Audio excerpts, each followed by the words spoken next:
కార్యము లేక సూచక్రియ అనేది ఇది కేవలం సూచక్రియ మాత్రమే కాదు, ఇదొక వర్తమానము లేక ప్రసంగము. Yes, every miracle has something spiritual, some message which is spiritual to each one of us.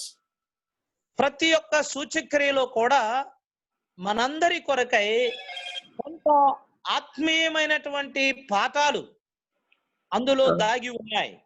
As somebody said, every miracle of Christ is a message and every message of Christ is a miracle.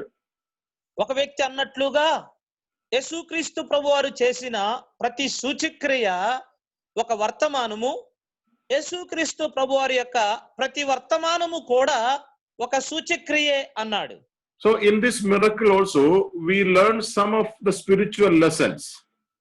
ఈ యొక్క సూచక్రియలలో మనము కొన్ని ఆత్మీయమైన పాఠాలను నేర్చుకోగలం.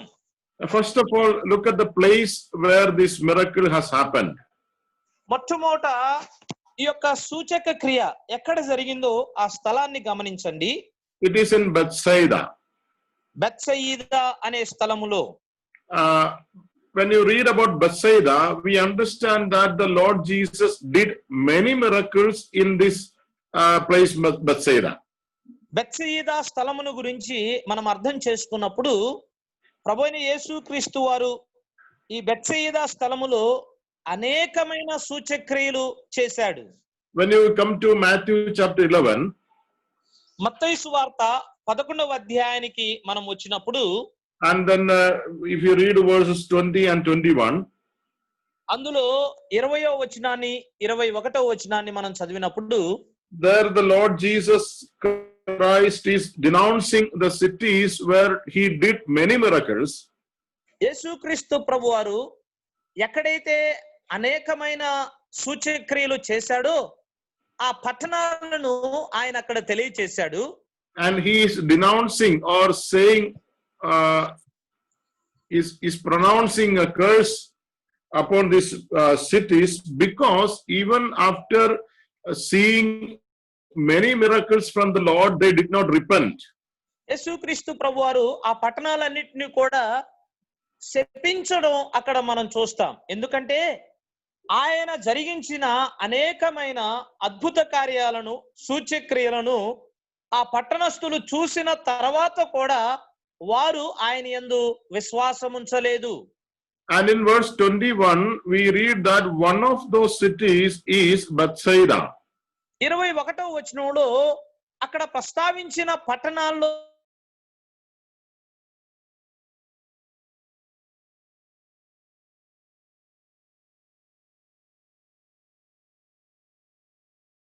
అద్భుత కార్యాన్ని లేక సూచక్రియను దీనికంటే కూడా ఎక్కువగా బెత్సయిదా యేసుక్రీస్తు ప్రభువారు జరిగించిన అనేకమైన సూచక్రియలకు but they repented not. They did not repent. అయినా వారు మారు మనసు పొందిన వారు కాదు.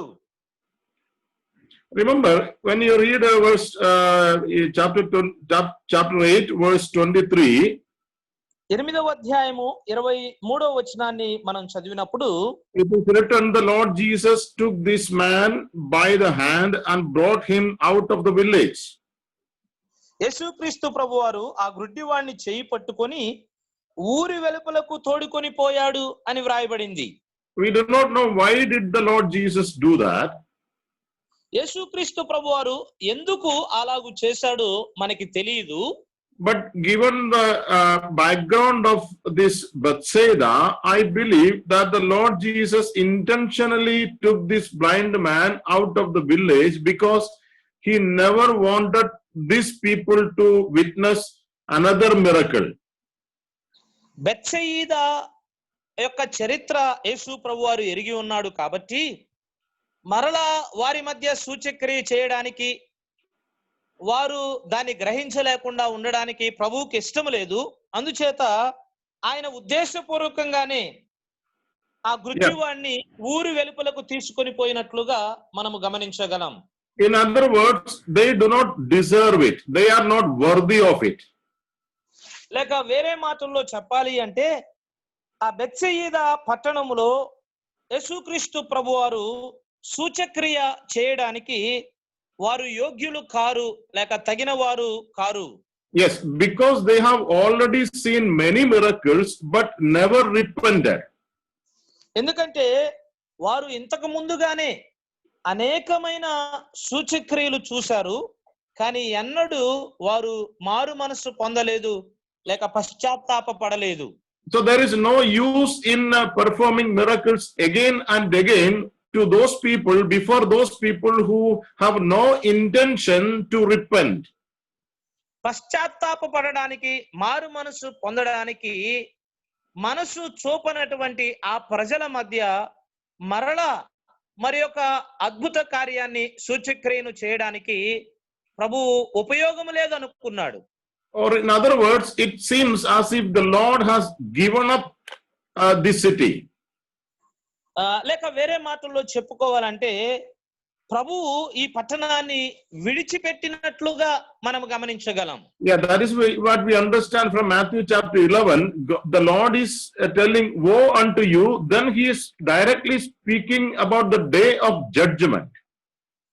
అందుచేతనే మత్తయి సువార్త 11వ అధ్యాయంలో యేసు ప్రభువారు ఆ పట్టణాల మీద శాపాన్ని ప్రకటిస్తూ నేరుగా తీర్పును గురించి ఆయన అక్కడ మాట్లాడాడు. That means now only judgment is waiting for you. దాని అర్థం ఏంటంటే ఇక మీ కొరకు కేవలం తీర్పు మాత్రమే ఎదురు చూస్తుంది అని తెలియజేస్తున్నాడు. There is a verse in Matthew chapter 7.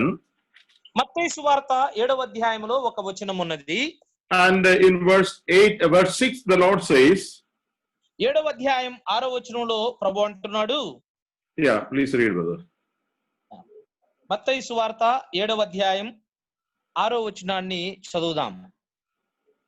పరిశుద్ధమైనది కుక్కలకు పెట్టకుడి, మీ ముత్యములను పందుల ఎదుట వేయుకుడి. వేసిన ఎడల అవి ఒకవేళ వాటిని కాళ్ళతో త్రొక్కి మీ మీద పడి మిమ్మును చీల్చివేయును. Okay, it seems the people of Bethsaida, they were doing the same thing. You know, they were trampling the pearls under their feet. దీని అర్థం ఏంటంటే బెత్సెయిదా పట్టణస్థులు కూడా అలాగే చేస్తున్నారు. ఆ ముత్యములను, విలువైన వాటిని వారు తమ కాళ్ళతో త్రొక్కుతూ ఉన్నారు. Yes, the Son of God came down into this world and by being a man, he went to that village and performed many miracles, but they simply ignored it. They were indifferent to all his miracles.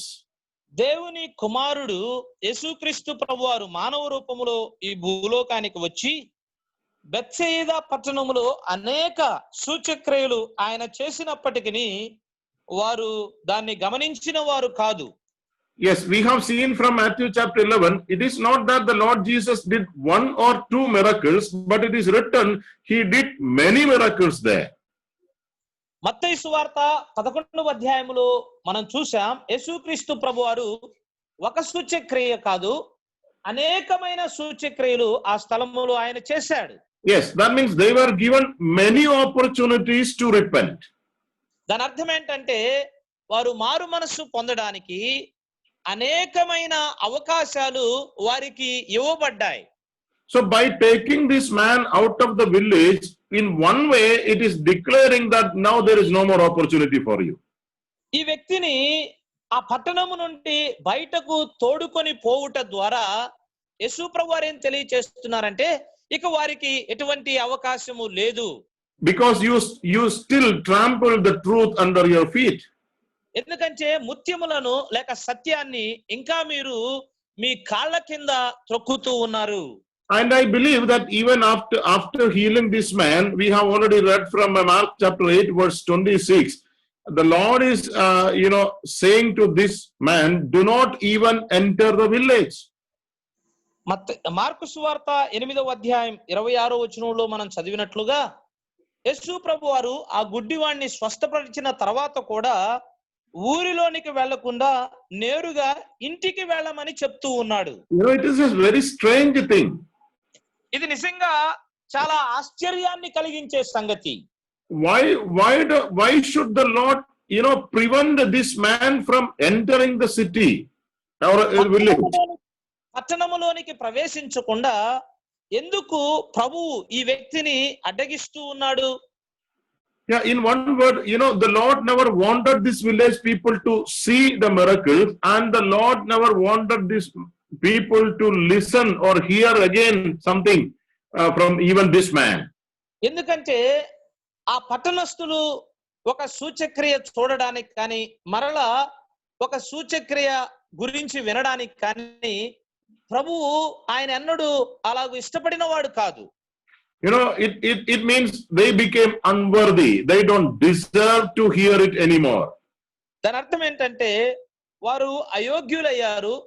ఇక దేవుని అద్భుత కార్యాలను చూడడానికి కానీ వినడానికి కానీ వారు పాత్రులు కారు అని మనం గమనిస్తున్నాం. Maybe another reason is the Lord does not want this healed man to associate with this village people, because the association with these people may weaken his faith also. బహుశా మరొక కారణం ఇదై ఉండొచ్చు. ప్రభువు ఈ వ్యక్తి ఆ పట్టణస్థులతో సహవాసం చేయడానికి ఇష్టపడలేదు. మాత్రమే కాదు, ఈ స్వస్థపడిన వ్యక్తి ఆ పట్టణస్థులతో సహవాసం చేయడం ద్వారా తాను కలిగిన విశ్వాసములో బలహీనుడు కావడానికి, because they are a cold-hearted people, they do not respond to God's work or word positively. They are indifferent people, and being in association with those people can even make this man cold again. వారు చల్లని హృదయాలు కలిగి వ్యక్తులతో సహవాసం చేయడం ద్వారా ఈ వ్యక్తి యొక్క విశ్వాసము కూడా సన్నగిల్లిపోతుందని ప్రభు ఆ వ్యక్తిని పట్టణస్థులతో సహవాసం చేయడానికి అనుమతించడానికి తీసుకొచ్చారు, లేక ప్రభువుని పరీక్షించడానికి తీసుకొని వచ్చారో మనకి తెలియదు. But it is written, they came to the Lord Jesus and they implored him to touch him. They requested him to touch him. అయితే వారు యేసు ప్రభు దగ్గరికి ఆ వ్యక్తిని తీసుకొని వచ్చి ఆ వ్యక్తిని ముట్టమని వారు వేడుకొనినట్లుగా మనం ఇక్కడ గమనిస్తున్నాం. Remember, they are not requesting him to heal him, but they are asking him to touch him. ఆ వ్యక్తిని స్వస్థపరచమని వారు తెలియచేయడం లేదు, అయితే ఆ వ్యక్తిని ముట్టమని వారు వేడుకుంటూ ఉన్నారు. In other words, they are one way dictating the Lord Jesus as what to do. లేక వేరే మాటల్లో చెప్పాలి అంటే యేసు ప్రభు వారు ఏమి చేయాలో దాన్ని వారు ఆజ్ఞాపిస్తూ ఉన్నారు. In other words, they are asking the Lord Jesus how to heal this man. లేక వేరే మాటలలో ఈ గుడ్డి వ్యక్తిని ఎలాగూ బాగు చేయాలో ఆ విషయాన్ని వారు యేసు ప్రభువుకు తెలియజేస్తూ ఉన్నారు. The Lord has thousands of ways to do his work. దేవుడు లేక ప్రభువు తన పనిని చేయడానికి వేల రకాలైన ఉపయోగాలు ఉన్నాయి. We have so many problems. మనకి అనేక రకాలైన సమస్యలు ఉంటాయి. But we do not have any permission to choose our remedy. పరిష్కారాన్ని ఎన్నుకోవడానికి మనకి ఎటువంటి అనుమతి ఉండదు. We can definitely pray for the solution of our problem. మన సమస్య యొక్క పరిష్కారం కొరకై ఖచ్చితంగా మనం ప్రార్థన చేస్తాం. But it is the Lord who decides how to solve our problem. అయితే మన సమస్యను ఎలాగూ పరిష్కరించాలో దాన్ని నిర్ణయించేది ప్రభువు. We should not advise him the way to solve our problem. మన సమస్యను పరిష్కరించడానికి ఆయనకు మనము సలహా ఇవ్వకూడదు. No, we need to submit ourselves to the will and ways of God. దేవుని యొక్క చిత్తానికి, దేవుని యొక్క మార్గాలకు మనలను మనము అప్పగించుకోవాలి. Now you look at this incident. The creator of the universe is taking the blind man by his hand and bringing him out of the village. ఈ సంఘటనను మీరు గమనించండి. ఈ విశ్వమంతటిని సృజించిన సృష్టికర్త ఈ గుడ్డి వ్యక్తిని చేయి పట్టుకొని ఊరి వెలుపలకు తోడుకొని వచ్చినట్లుగా మనం గమనిస్తున్నాం. Just imagine that scene. ఆ యొక్క చిత్రాన్ని మీరు ఊహించుకోండి. God is leading a blind man. దేవుడు ఒక గుడ్డి వ్యక్తిని నడిపిస్తూ ఉన్నాడు. You know, the Lord Jesus was telling about Pharisees that you are blind leaders leading the blind. యేసుక్రీస్తు ప్రభువారు పరిసయ్యులతో మాట్లాడుతూ ఆయన ఇలా అన్నాడు, మీరు గ్రుడ్డివారైన నాయకులు గ్రుడ్డివారిని నడిపిస్తూ ఉన్నారు. And the Lord also said what will happen to both of them at the end. ముగింపులో వారిరువురికి ఏమి జరుగుతుందో దాని గురించి కూడా ప్రభువు ప్రస్తావించాడు. But here the light himself is leading the blind man into light. అయితే ఇక్కడ వెలుగై ఉన్న ఆ ప్రభువే ఒక గుడ్డి వ్యక్తిని వెలుగులోనికి నడిపిస్తూ ఉన్నాడు. But the healing process is bit different than all other incidents. అయితే స్వస్థపరిచే విధానము అనేది మిగిలిన చోట్ల స్వస్థతను గురించి మనం చూసిన దానికి ఇది భిన్నముగా ఉంది. You know, the Lord is doing something in such a way that the people have never expected him to do. ప్రభువు ఎన్నడూ కూడా ప్రజలు అలాగూ ఆయన చేయడానికి ఊహించని రీతిగా ఆయన చేస్తూ ఉన్నాడు. They said, you just touch him and heal him. వారన్నారు, నీవు కేవలం ఆయన్ని ముట్టి బాగు చేయమన్నారు. But he is taking this man out of the village, and then it is written, after spitting on his eyes and laying his hands on him, he asked him, do you see anything? అయితే ఆయన ఊరు వెలుపలకు ఆ వ్యక్తిని తీసుకొని వెళ్ళి ఆయన కన్నుల మీద ఉమ్మి వేసి అతని మీద చేతులుంచి అప్పుడు అతన్ని ప్రశ్నిస్తూ ఉన్నారు, నీకేమైనా కనబడుచున్నదా అని. And then the answer of this man is, he looked up and said, I see men, for I see them like trees walking around. అప్పుడు ఆ గుడ్డివాడు ఇచ్చిన సమాధానం ఇలా ఉంది, మనుషులు నాకు కనబడుచున్నారు, వారు చెట్ల వలె నా చుట్టూ నడుచుచున్నారు అంటున్నాడు. Now again, we have seen that every miracle is a message. ఈ మాటను కూడా మనం చూసాం, ప్రతి సూచక్రియ కూడా ఒక వర్తమానమే. So there is definitely a message for us. ఖచ్చితంగా ఇందులో మనకి వర్తమానం ఉన్నది. Did the Lord Jesus commit any mistake here? యేసుక్రీస్తు ప్రభువారు ఏదైనా పొరపాటు ఇక్కడ చేశాడా? Was he not able to heal him at the first touch? మొట్టమొదటిసారి ఆయన ముట్టినప్పుడే ఆ గుడ్డివాణ్ణి యేసు ప్రభువారు బాగు చేయలేడా? No, the Lord Jesus, you know, without even touching, without even seeing, healed many sick people. అనేక మంది వ్యాధిగ్రస్తులను కనీసం ముట్టకుండా, కనీసం ఆయన చూడకుండా కూడా అనేక మందిని ఆయన బాగు చేశాడు, స్వస్థపరిచాడు. So the Lord Jesus does not even need a touch. అందుచేత ఒక వ్యాధిగ్రస్తుడిని బాగు చేయడానికి యేసుక్రీస్తు ప్రభువారు కనీసము ఆ వ్యక్తిని ముట్టవలసిన అవసరత లేదు. But I believe that the Lord is doing this here to give us some lessons. అయితే ఈ యొక్క విధానాన్ని ప్రభువు ఇక్కడ ఎందుకు చేస్తూ ఉన్నాడు అంటే, నేను నమ్ముతున్నాను ఒక పాఠము మనకి నేర్పించడానికి. Now, 2 times the Lord is touching the eyes of this man. 2 పర్యాయాలు ప్రభువు ఈ వ్యక్తి యొక్క కన్నులను ముడుతూ ఉన్నాడు. In verse 23, we have seen that the Lord touching him, laying his hands on him. 23వ వచనంలో ప్రభువు ఆ వ్యక్తిని ముట్టి అతని మీద చేతులు ఉంచడం మనం చూస్తూ ఉన్నాం. Then in verse 25, we read that again he laid his hands on his eyes. 25వ వచనంలో మరలా అతని చేతులను వాని కన్నుల మీద ఉంచడం మనం చూస్తాం. You know, even at the first instance itself, his eyes were opened. మొదటి సందర్భంలోనే మొదటిసారి ఆయన ముట్టినప్పుడే వాని కన్నులు తెరవబడ్డాయి. Because he was able to see something.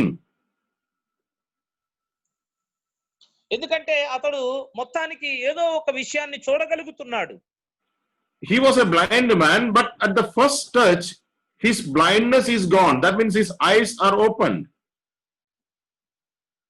అతడు గుడ్డివాడు, కానీ మొదటిసారి ప్రభు ఆ వ్యక్తి యొక్క కన్నులను ముట్టినప్పుడు అతడు చూడగలుగుతున్నాడు, అనగా తన గుడ్డితనం అనేది తెరవబడింది. But it was a dim sight. It was not a proper sight. అయితే తెరవబడిన దృష్టి అనేది సంపూర్ణమైన దృష్టి కాదు, కొంత మెల్లగా ఉన్నటువంటి దృష్టి అది. So he needed another touch. అందుచేత మరొకసారి ప్రభు అతన్ని ముట్టడము అనేది ఆవశ్యకతగా ఉన్నది. Now there is, the Lord is almighty. There is nothing lacking in his power. ప్రభువు సర్వశక్తిమంతుడు, అతని శక్తిలో కొరతలు ఏమీ లేవు. The problem is not with God, because nothing lacks in God. ఇక్కడ సమస్య దేవునిలో లేదు, ఎందుకంటే దేవునిలో లోపం అనేది, కొరత అనేది లేదు. Yes, the problem is always with man. అయితే సమస్య అనేది ఎల్లప్పుడూ మనుషునిలోనే ఉంది. Now this speaks to us, to all believers, some truths. విశ్వాసులందరితో కూడా ఈ సంగతి కొన్ని సత్యాలను మనకి తెలియజేస్తూ ఉంది. When we confessed our sins and received the Lord Jesus into our hearts as our Savior, మన పాపాలు ఒప్పుకొని యేసుక్రీస్తు ప్రభువారిని మన రక్షకునిగా, ప్రభువుగా మన హృదయాల్లో మనము స్వీకరించినప్పుడు our sins are forgiven and we are born again. We became a part in the family of God. మన పాపములు క్షమించబడ్డాయి, మనము తిరిగి జన్మించి దేవుని యొక్క కుటుంబములో పాలిభాగస్తులమయ్యాం. But then that is not enough. It doesn't stop there. అయితే అంతటితో అది సరిపోదు, అది అక్కడ ఆగిపోదు.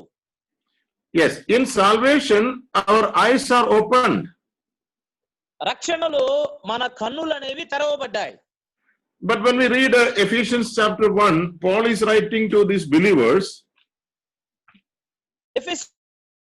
ఇప్పుడు పౌలు విశ్వాసులకు రాస్తూ, and then he is praying a prayer for these believers. అక్కడున్న విశ్వాసుల కొరకై ఒక ప్రార్థన తాను చేస్తూ ఉన్నాడు. In verse 18, chapter 1 of Ephesians. ఎఫెసీ పత్రిక 1వ అధ్యాయం 18వ వచనంలో, yes, shall I read, uncle? That phrase is there. I pray that the eyes of your heart may be enlightened. Yeah. మీ యొక్క మనోనేత్రములు లేక మీ హృదయం యొక్క కన్నులు తెరవబడినట్లు అని నేను ప్రార్థన చేస్తున్నాను అనే మాట మనకి 19 నుండి 20 వరకు కలిసి ఉన్నాయి. Okay. Paul is praying for these Ephesian believers. ఎఫెసీ విశ్వాసుల కొరకై పౌలు ప్రార్థన చేస్తూ ఉన్నాడు. We are already saved people. మనం రక్షించబడిన ప్రజలమే. That means their eyes are already open. దాని అర్థం ఏంటంటే వారి కన్నులు తెరవబడ్డాయి. Yes, they were dead in trespasses and sins. Now they have been raised along with the Lord Jesus Christ. వారు పాపముల చేత, అపరాధముల చేత చనిపోయిన వారు యేసు ప్రభునందు విశ్వాసం ఉంచుట ద్వారా ఇప్పుడు ఆయనతో పాటు వారు మృతుల్లో నుండి తిరిగి లేచారు. But now Paul says, I pray that the eyes of your heart may be enlightened. మీ హృదయం యొక్క మనోనేత్రములు తెరవబడినట్లుగా నేను మీ కొరకు ప్రార్థన చేస్తాను అంటున్నాడు. That means even now you are not able to properly see many things. దాని అర్థం ఏంటంటే మీ కన్నులు తెరవబడినా ఇంకా అనేక సంగతులు మీరు చూడలేకపోతూ ఉన్నారు. It is true that you are saved. మీరు రక్షించబడినది వాస్తవమే. But that is not enough. అయితే అది సరిపోదు. Yeah, you need to grow in the knowledge of God. దేవుని యొక్క జ్ఞానములో మీరు ఎదగాలి. That means you have not apprehended. You haven't come to a stage where you do not need any growth more. దాని అర్థం ఏంటంటే ఇక ఎదుగుదల అక్కర్లేనటువంటి స్థితికి మీరు రాలేదు అని అర్థం. You don't be satisfied with your spiritual condition. మీరు కలిగిన ఆత్మీయమైన పరిస్థితిని బట్టి మీరు సంతృప్తి చెందకూడదు. Yes, you are yet to see more things concerning Christ. క్రీస్తును గురించి ఇంకా ఎక్కువ సంగతులు మీరు చూడవలసిన వారుగా ఉన్నారు. Yet don't be satisfied with your holy life. మీరు కలిగిన పరిశుద్ధమైన జీవితాన్ని బట్టి సంతృప్తి కలిగి ఉండొద్దు. You have to go much more further than this. దీనికంటే కూడా ఇంకా ఎక్కువగా మీరు అభివృద్ధి చెందాలి. You look at the statement that the church at Laodicea says in Revelation chapter 3. ప్రకటన గ్రంథం 3వ అధ్యాయంలో లవోదికీయ సంఘము చెప్పే ఆ సంగతిని మీరు గమనించండి. That church says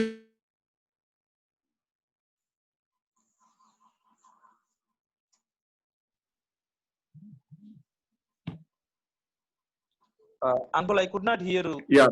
Hear you. Yes. Can you repeat That church says, I have need of nothing. ఆ సంఘం అంటుంది నాకు ఏమీ అవసరం లేదు అంటూ.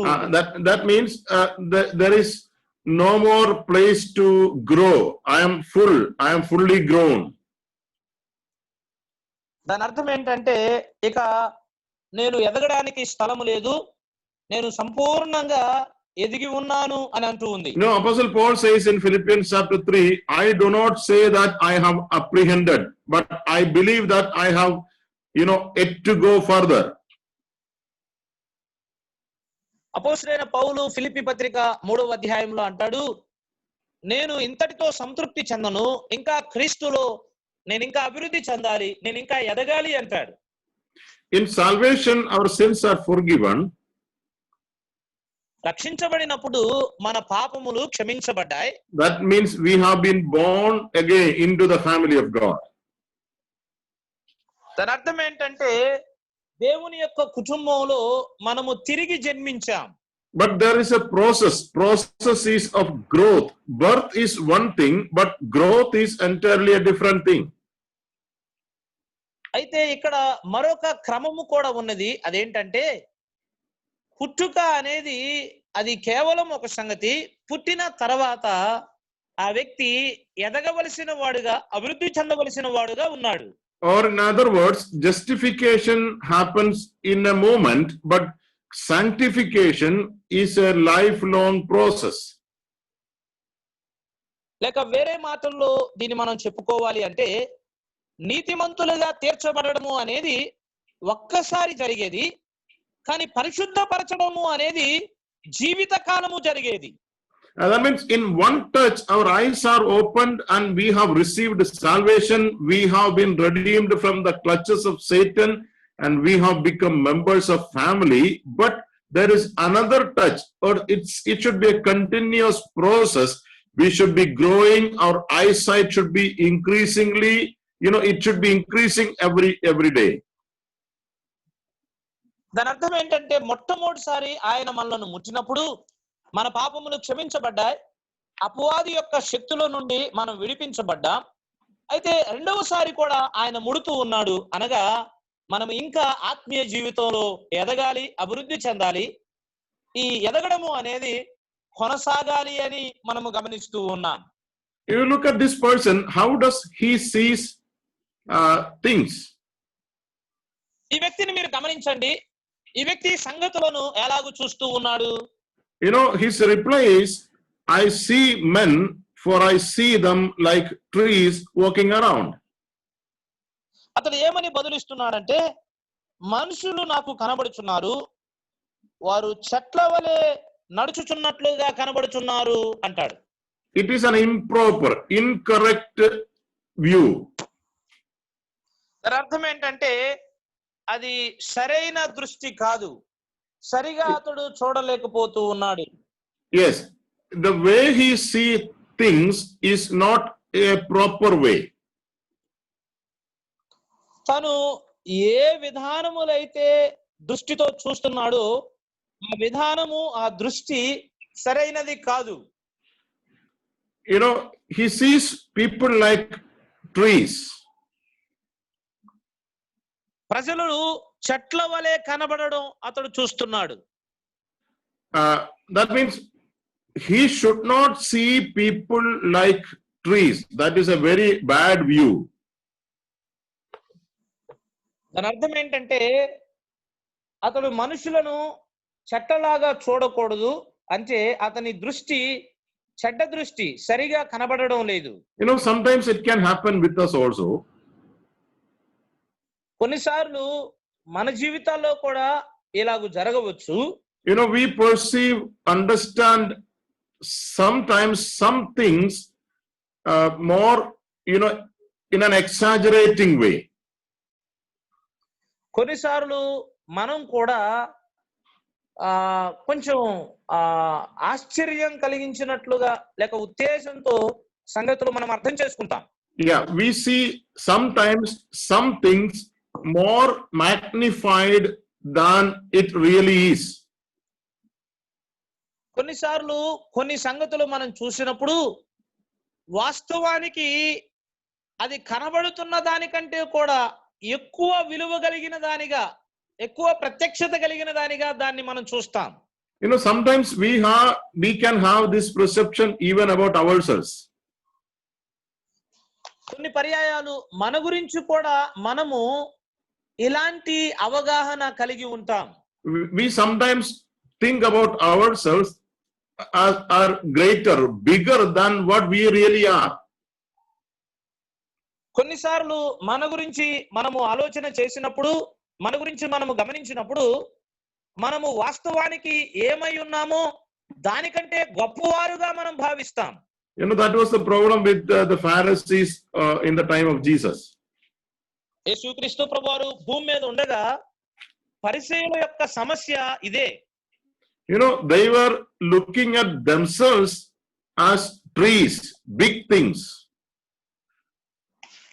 వారు తమ్మును తాము వృక్షాలుగా, చెట్లుగా, గొప్ప గొప్ప విషయాలుగా వారు గమనిస్తూ ఉన్నారు. Yes, they saw themselves magnified.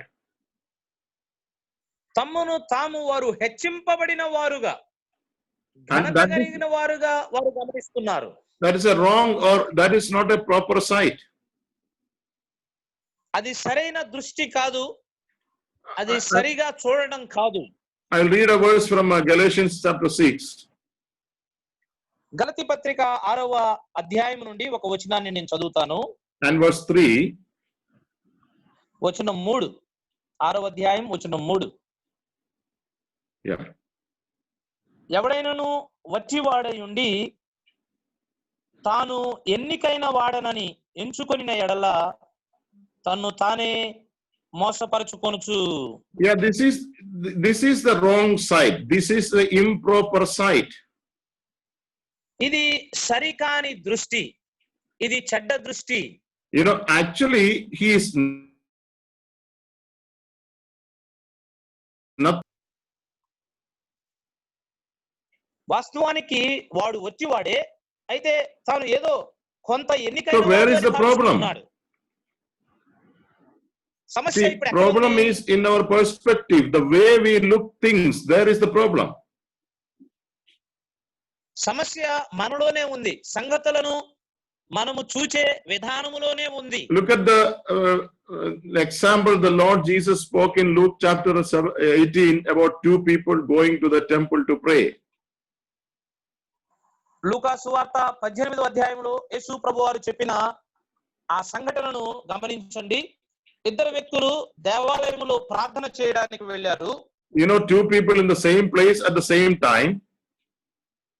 ఇద్దరు వ్యక్తులు ఒకే స్థలములో ఒకే సమయములో అక్కడ ఉన్నారు. and in the sight of God, both of them stand in the same place, same condition. దేవుని దృష్టిలో వారిరువురు కూడా ఒకే స్థలములో ఒకే స్థితిలో నిలబడి ఉన్నారు. Yes, in the sight of God, both of them are sinners. దేవుని దృష్టిలో వారిరువురు కూడా పాపులే. But look at the way these two people, see things. అయితే ఈ ఇద్దరు వ్యక్తులు వారు తమ సంగతులను గమనించిన ఆ దృష్టిని మీరు చూడండి. One saw him magnified, bigger than himself. ఒక వ్యక్తి తాను ఏమై ఉన్నాడో దానికంటే గొప్పవాడుగా, హెచ్చింపబడిన వాడుగా తన గురించి తాను చూస్తూ That means he saw himself as if a tree, big thing walking around. దాని అర్థం ఏంటంటే ఆ వ్యక్తి తాను ఒక వృక్షముగా చుట్టూ తిరుగుతున్నట్లుగా తన గురించి తాను చూస్తూ వచ్చాడు. But the other person, he saw himself as he really is in the eyes of God. అయితే వేరొక వ్యక్తి తాను ఎలాగైతే దేవుని దృష్టిలో ఉన్నాడో అలాగే తన గురించి తాను చూచాడు. The Lord Jesus, when he was giving parables, especially in Luke chapter 15, that 3 parables we see. యేసుక్రీస్తు ప్రభువారు ఉపమానాలు తెలియచేసినప్పుడు ప్రత్యేకంగా లూకా సువార్త 15వ అధ్యాయములో ఆయన తెలియచేసిన 3 ఉపమానాల్లో The first parable is about the sheep that was lost. మొదటి ఉపమానం తప్పిపోయిన గొర్రె గురించి. Out of 100 sheep, 1 was lost. 100 గొర్రెలలో ఒక గొర్రె తప్పిపోయింది. And the shepherd goes after him, seeking and finding him, bringing him back. గొర్రెల కాపరి ఆ గొర్రెను వెతుక్కుంటూ వెళ్ళి ఆ గొర్రెను కనుగొని మరలా గొర్రెను తిరిగి మందలోనికి తీసుకొని వస్తాడు. Then he makes a statement. The Lord Jesus is making a statement about this one sheep and the other 99 sheep. అలాగూ ఆ గొర్రెను సమకూర్చిన తర్వాత ఈ తప్పిపోయిన గొర్రె గురించి, మందలో ఉన్న 99 గొర్రెల గురించి ప్రభువైన యేసుక్రీస్తు వారు ఒక విషయాన్ని, ఒక సమాచారాన్ని అక్కడ ఆయన తెలియచేశాడు. About this one sheep, the Lord Jesus says that this is a sheep which repents, a repenting sheep. ఈ తప్పిపోయిన గొర్రె గురించి యేసుక్రీస్తు ప్రభువారు ఏం చెప్పాడంటే, ఈ గొర్రె ఇది పశ్చాత్తాపపడిన గొర్రె లేక మారు మనసు పొందిన గొర్రె అన్నాడు. But about the 99 sheep, the Lord Jesus says the 99 righteous people who do not need repentance. అయితే 99 గొర్రెల గురించి ప్రభు ప్రస్తావిస్తూ ఏమన్నాడు అంటే, ఈ 99 గొర్రెలు నీతి పరులు, వీటికి మారు మనసు లేక పశ్చాత్తాపం అవసరం లేదు అన్నాడు. Who are these 99 sheep? ఈ 99 గొర్రెలు ఎవరు వీరు? Okay, we all can confess that we are this one sheep. మనమందరము ఇలా ఒప్పుకోవచ్చు, మనమందరము కూడా ఈ తప్పిపోయిన ఒక గొర్రెను పోలి ఉన్నాం. But then who are these 99 sheep? మరి అలాంటప్పుడు ఈ 99 గొర్రెలు ఎవరు వీరు? Are there people who do not need repentance? మారు మనసు లేక పశ్చాత్తాపము అవసరము లేని వ్యక్తులా వీరు? There is nobody. అలాంటి వారు ఎవరు కూడా లేరు. Because Bible says there is no difference, that all have sinned equally and come short of the glory of God. ఎందుకంటే బైబిలు సమానముగా తెలియచేస్తుంది, ఏ భేదమును లేదు, అందరూ పాపము చేసి దేవుడు అనుగ్రహించు మహిమను పొందలేకపోతున్నారు. Now the scripture here does not mean that these 99 people do not need repentance, but the problem is they never feel that they need repentance. ఇక్కడ ఈ లేఖనం యొక్క అర్థం ఏంటంటే, ఈ 99 గొర్రెలకు మారు మనసు అనేది ఎన్నడూ అక్కరలేదు అని కాదు, కానీ వారు ఎన్నడూ కూడా మారు మనసును కోరుకున్నవారు car. About whom the Lord Jesus is speaking? ఎవరి గురించి ప్రభువైన యేసుక్రీస్తు వారు ఇక్కడ మాట్లాడుతూ ఉన్నారు? If the Lord Jesus is speaking about the Pharisees and the Sadducees and the scribes, పరిసయ్యులు, సద్దూకయ్యులు, శాస్త్రుల గురించి ప్రభువైన యేసుక్రీస్తు వారు మాట్లాడుతూ ఉంటే, because they think that tax collectors and other people are sinners and we are not sinners.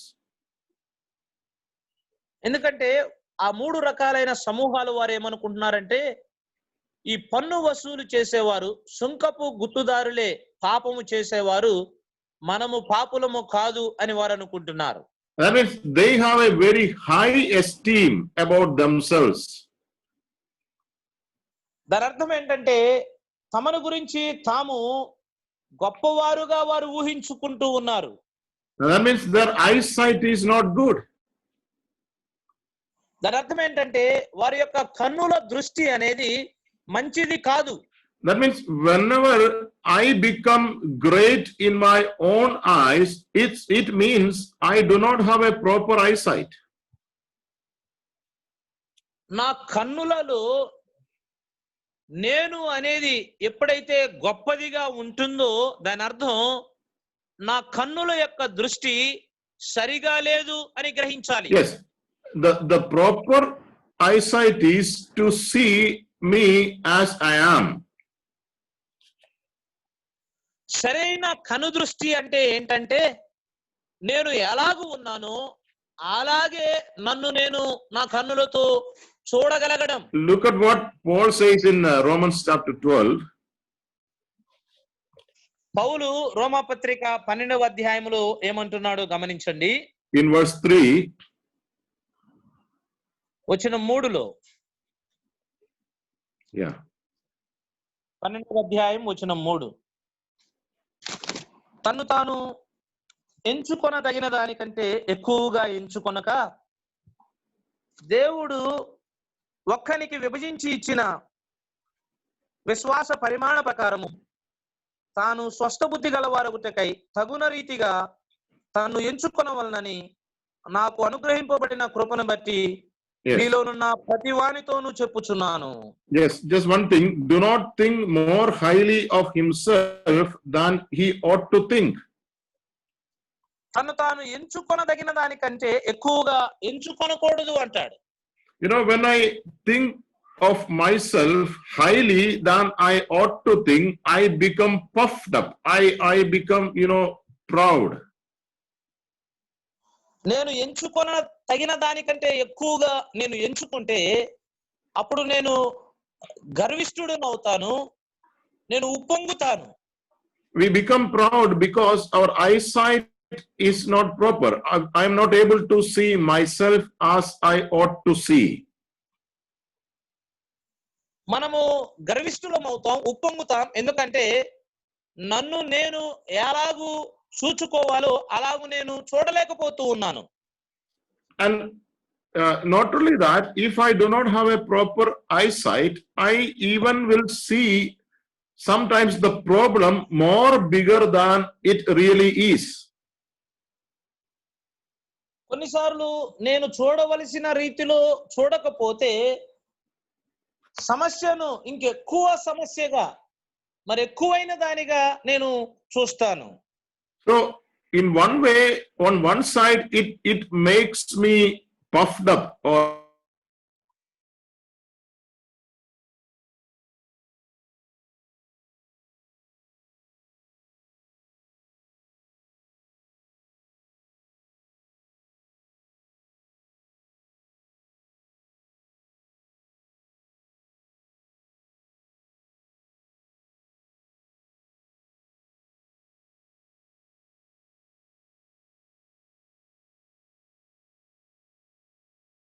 వారు ఒక సమూహముగా విభజింపబడ్డారు. the 10 people said, we will not be able to go and conquer the land. 10 మంది అన్నారు, మనము ఆ దేశానికి వెళ్ళి ఆ దేశాన్ని జయించలేము అన్నారు.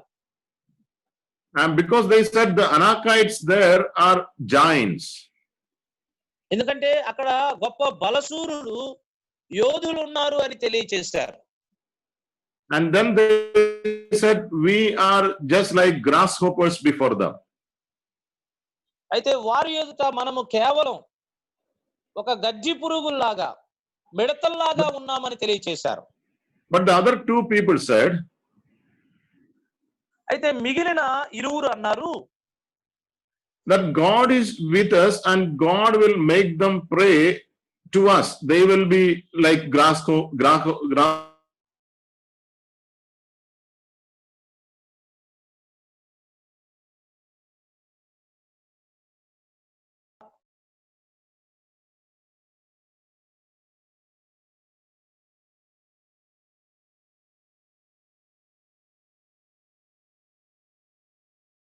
తమ శత్రువులను ఎలాగూ చూశారు అంటే వారు ఏమై ఉన్నారో దానికంటే కూడా గొప్పగా వారిని చూశారు. But the two people, Joshua and Caleb, they saw them as they are. They say, before God, they are nothing. అయితే మిగిలిన ఇరువురు వేగుల వారు అనగా యెహోషువ కాలేబులు వారు ఆ శత్రువులను వారు ఎలాగూ ఉన్నారో అలాగూ చూశారు. అందుకనే వారు అంటున్నారు, దేవుని ఎదుట వారు శూన్యము అని తెలియచేశారు. So things. కాబట్టి వ్యత్యాసము అనేది వారి యొక్క దృష్టిలో ఉన్నది. సంగతులను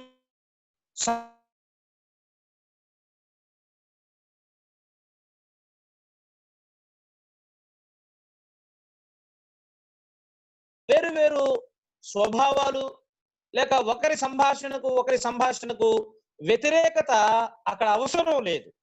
But when you read in Numbers chapter 14, we see that there was a conflict. There was there was a problem between them. సంఖ్యాకాండం 14వ అధ్యాయం మనం చదివినప్పుడు వారి మధ్య అక్కడ భిన్నమైన వ్యతిరేకతలు ఉన్నట్లుగా మనం చూడగలం. Sometimes this happens even in the church. కొన్ని పర్యాయాలు సంఘములో కూడా ఇలాగూ జరగవచ్చు. All people do not see the same truth in the same way. ప్రజలందరూ కూడా ఒకే సత్యాన్ని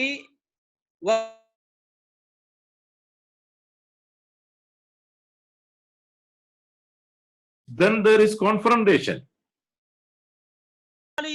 అని ఆయన మనకు నేర్పుతూ ఉన్నాడు. It is true that all of us, we are not seeing many things clearly as we should be seeing. ఈ విషయము మనందరి జీవితాల్లో వాస్తవమే. ఎందుకంటే సంగతులను చూడవలసిన విధానములో మనమందరము చూడలేకపోతూ ఉన్నాం. And therefore we need this touch of Christ again and again. అందుచేత యేసుక్రీస్తు ప్రభువారు ముట్టడము అనేది మరలా మనకు అవసరముగా ఉన్నది. There is a prayer in Psalm 119. 119వ కీర్తనలో ఒక ప్రార్థన ఉన్నది. It is in verse 18. There is a prayer of the psalmist. వచనం 18లో ఈ కీర్తనాకారుడు ప్రార్థన చేయడం అక్కడ మనం గమనిస్తాం. Yes. 119వ కీర్తన వచనం 18. నేను నీ ధర్మశాస్త్రమునందు ఆశ్చర్యమైన సంగతులను చూచున్నట్లు నా కన్నులు తెరువుము. Yes, this should be our everyday prayer. ప్రతిదినము మన ప్రార్థన ఇలాగుండాలి. Every day God needs to open our eyes. ప్రతి దినము కూడా ప్రభువు మన కన్నులను తెరవవలసిన అవసరత ఉన్నది. It is true that when we were saved, our eyes were opened. మనము రక్షించబడినప్పుడు మన కన్నులు తెరవబడినవి, అది వాస్తవమే. And we are saved and our names are in the book of life. We will definitely go to heaven. మనం రక్షించబడ్డాం, మన పేర్లు జీవ గ్రంథములో వ్రాయబడ్డాయి. ఖచ్చితంగా మనం అందరము పరలోకానికి వెళతాం, అందులో సందేహం లేదు. But we should never be satisfied with that. అయితే దానితో మనం ఎన్నడూ కూడా సంతృప్తి కలిగి ఉండకూడదు. Every day we need the church, so the touch of God. ప్రతి దినము కూడా ప్రభు మనలను ముట్టడము అనేది మనకు అక్కరగా ఉన్నది. Not to see new things, but to see things which are already there, to see them more clearly. క్రొత్త సంగతులు చూడడానికి కాదు గాని ముందుగానే ఉన్న సంగతులను ఇంకా స్పష్టముగా చూడడానికి. And that means when God opens our eyes, we will see the same Christ, but in a fresh way. Same things, same Christ, same word,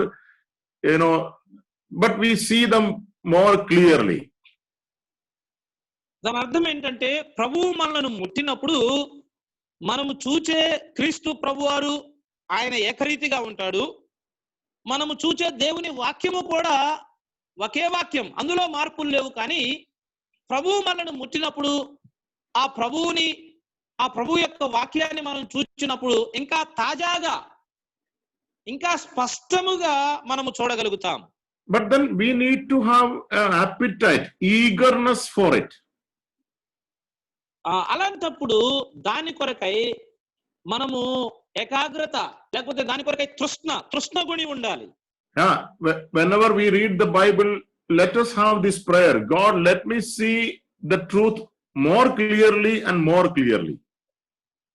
Bible చదివినప్పుడల్లా ఇలాంటి ప్రార్థన మనం కలిగి ఉన్నాం. ప్రభువా, స్పష్టంగా నేను అర్థం చేసుకోవడానికి, స్పష్టంగా చూడటానికి నాకు సహాయం చేయయ్యా అని ప్రార్థన చేద్దాం.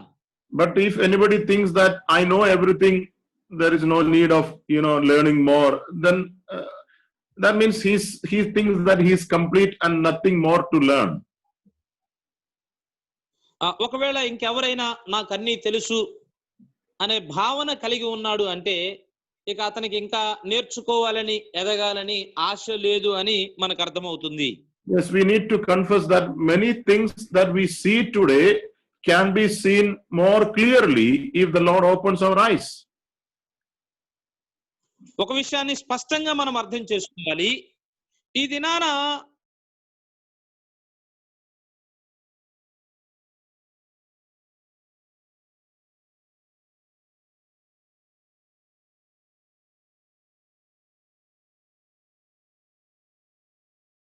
I'll close it here. ఇంకొక వచనాన్ని నేను చదివి ఇక్కడ నేను ముగిస్తాను. We will read Psalm 81. 81వ కీర్తన మనం చదువుదాం. And we will read verse 10. వచనం 10. 81వ కీర్తన వచనం 10.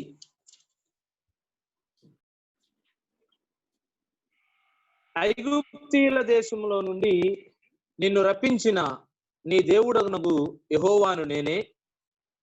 నీ నోరు బాగుగా తెరువుము, నేను దాన్ని నింపెదను. Yes.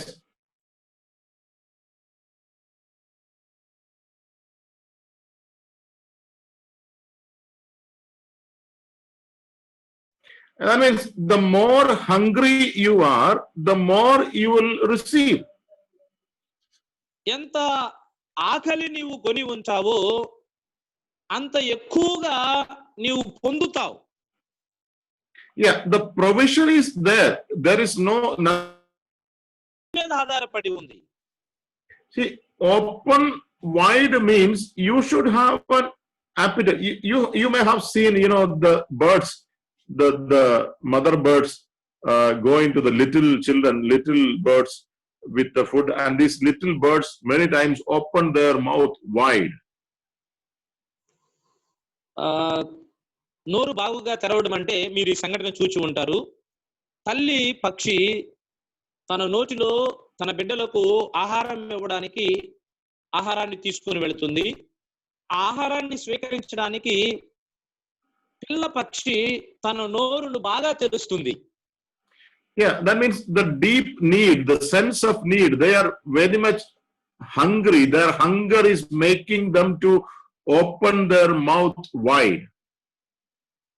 దాని అర్థం ఏంటంటే ఆ పిల్లలు తమ నోరును బాగుగా తెరవడానికి వారు కలిగిన లోతైన ఆకలి, ఆ ఆకలి అనేది నోరు అంత బాగా వారు తెరవడానికి అది దోహదపడుతుంది.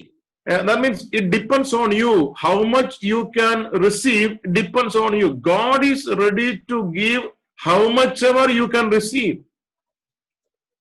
దాని అర్థం ఏంటంటే ఇది నీ మీద ఆధారపడింది. నీవు ఎంత ఆహారాన్ని స్వీకరించగలవో అంత ఆహారాన్ని ఇవ్వడానికి ప్రభువు సమృద్ధి కలిగి సిద్ధంగా ఉన్నాడు. Yeah, look at the marriage at Cana. కానా వివాహము ఆ సందర్భాన్ని మీరు గమనించండి.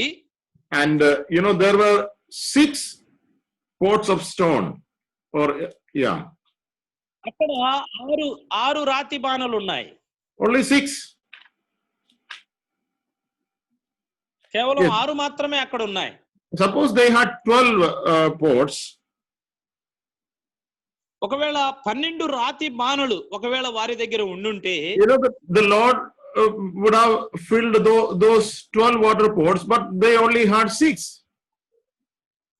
యేసు ప్రభు వారు ఆ 12 రాతి బాణలను కూడా ఖచ్చితంగా నింపేవాడు. అయితే వారి దగ్గర 6 రాతి బాణలు మాత్రమే ఉన్నాయి. That means the limitation is not with God. Always the limitation is with man.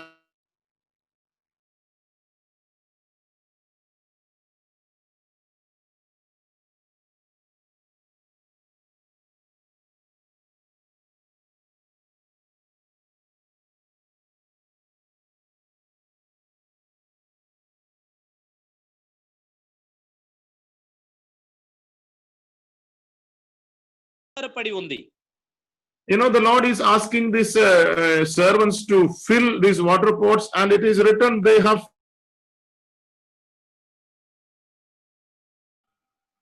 కేవలం సగము రాతి బాణంలోనే ద్రాక్షారసాన్ని వారు పొందేవారు. I mean, it's on you, depends on you. You can increase and you can limit it. దాని అర్థం ఏంటంటే అది నీ మీద ఆధారపడి ఉంది. పెంచుకోవాలన్నా నీ మీద ఆధారపడి ఉంది, తగ్గించుకోవాలన్నా నీ మీదే ఆధారపడి ఉంది. Yes, the Lord is ready, ever ready, and he is ready to give you full. It depends on you how much you will receive. ప్రభు ఎల్లప్పుడూ ఆయన సిద్ధంగా ఉన్నాడు. ఆయన నువ్వెంతైతే స్వీకరించగలవో అంతటినీ ఇవ్వడానికి ఆయన సిద్ధంగా ఉన్నాడు. And then we read about this man when the Lord touched him again. ఈ వ్యక్తి గురించి మనం చదువుతున్నాం. మరలా యేసు ప్రభువారు ఈ వ్యక్తిని తాకినప్పుడు and we see that he started to see everything clearly. ప్రతిదాన్ని కూడా అతడు స్పష్టంగా చూడడం మనం గమనిస్తాం. And as I told you, the prayer in Psalm 118 verse 18, God open my eyes so that I may see wondrous things from thy word. That should be our prayer every day. 119వ కీర్తన 18వ వచనంలో మనం చూసినట్లుగా కీర్తనాకారుడు ప్రార్థన చేసినట్లుగా, దేవా నీ ధర్మశాస్త్రమందు ఆశ్చర్యమైన సంగతులను చూచున్నట్లు నా కన్నులను తెరువుము అన్నాడు. ప్రతిదినము మన ప్రార్థన కూడా ఆ రీతిగా ఉండాలి. Yes, let me see God things more clearly. ప్రభువా ఇంకా సంగతులను స్పష్టముగా చూచున్నట్లు నాకు సహాయం చెయ్యయ్యా. We all need. ఆశీర్వదించునుగాక. I thank the brethren for arranging this meeting and this fellowship. ఈ కూడికను ఈ సహవాసాన్ని ఏర్పాటు చేసిన సహోదరులకు నేను వందనాలు తెలియజేస్తూ ఉన్నాను. May the Lord bless us and may his name be glorified. ప్రభు ఈ మాటలు మన నిమిత్తమై దీవించును గాక. ప్రభు నామము మహిమపరచబడును గాక.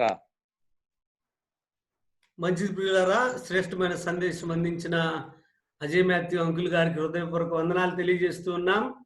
మరి ముగింపు మాటలు తెలియచేయాలని పెద్దలు శాంబవ్ అంకుల్ గారిని ప్రేమతో కోరుతున్నాం. Closing words uncle please. Prayer చేయాలనా? చేయండి. Closing remarks. Okay. Closing remarks.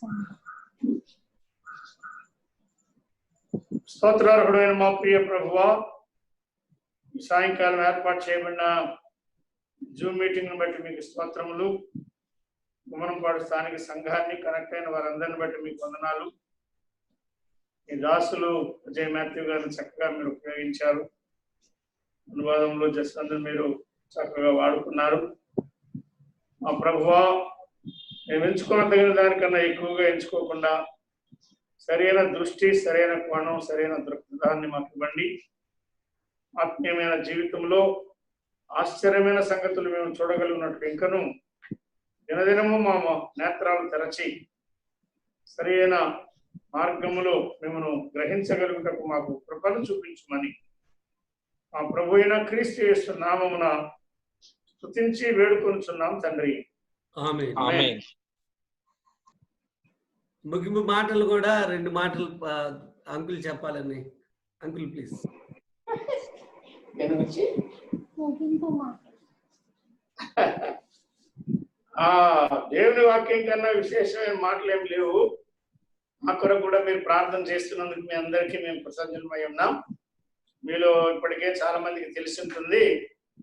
3 వారాలు దాదాపుగా సెకండ్ బ్యాడ్ లో డాక్టర్ మిట్టా గారు, వారి కుమారుడు డాక్టర్ ఫిలిప్ వారి ద్వారా మేము వారి శ్రద్ధలో ఉండి, వారి ట్రీట్మెంట్ లో ఉండి ప్రభు వలన మేలు పొంది, సిస్టర్ మర్సీ శాంబా, అలాగే మా చిన్న కుమార్తె దివ్య, నేను కూడా క్షేమకరంగా కడప చేరుకున్నాం. ఇంట్లో ఉండడానికి ప్రభు సహాయం చేస్తున్నారు. బ్రదర్ అజయ్ మాథ్యూ గారి వర్తమానం వినడానికి, చూడడానికి, అలాగే కనెక్ట్ అయిన వారందరూ తెలియదు కానీ ఎవరెవరు వాక్యం విన్నారో వారందరిని బట్టి కూడా ప్రకాశం జిల్లాలో ఆ ప్రాంతాల్లో ఉన్న ప్రభు పిల్లలందరికీ మరొకసారి ప్రేమవందనాలు తెలియజేస్తున్నాను. Thank you so Thank much you. Uncle. Thank you uncle. Good to see you, brother. Thank you. How are you, uncle? Doing good in His grace, brother. Okay. Yeah, the Lord has taken us through. Yes, yes. Yeah. In His grace, we are safe now, Okay, but we are in home isolation these 2 weeks again. okay, okay. Thank you. Keep praying. Jaswanth గారు ముగింపు మాటలు తెలియజేసి close చేస్తారు meeting ని. Uncle Samba uncle, చాలా వందనాలు. మీరు join అవ్వడం చాలా సంతోషంగా ఉంది అంకుల్. Thank you. అంకుల్ చాలా వందనాలు అంకుల్. ఆంటీకి అక్కకి వందనాలు చెప్పు. Thank you. Sister also is here. Uncle aunty చాలా వందనాలు aunty. Yeah, praise the Lord.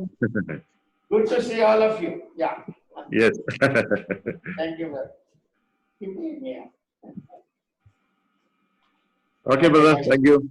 Welcome. Joel Jaswanth గారు ముగింపు మాటలు తెలియజేసి ఈ మీటింగ్ ని క్లోజ్ చేయాలని ప్రేమతో విజ్ఞప్తి చేస్తున్నాం.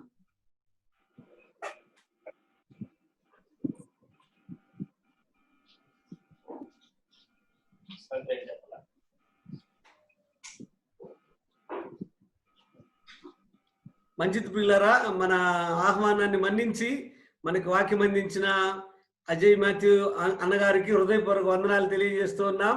అదే సమయంలో చక్కగా తర్జుమా చేసి మనందరికి తెలుగులో వినిపించిన జోయల్ జస్వంత్ అన్నకును హృదయపూర్వక వందనాలు తెలియజేస్తూ ఉన్నాం. అలాగే ప్రార్థించిన వారికి, పాటల్లో సహాయం చేసిన వారికి మా హృదయపూర్వక వందనాలు. అలాగే అంకుల్ని, ఆంటీని మనకు విశేషంగా చూపించిన దివ్యక్క కూడా హృదయపూర్వక వందనాలు తెలియజేస్తూ ఉన్నాం.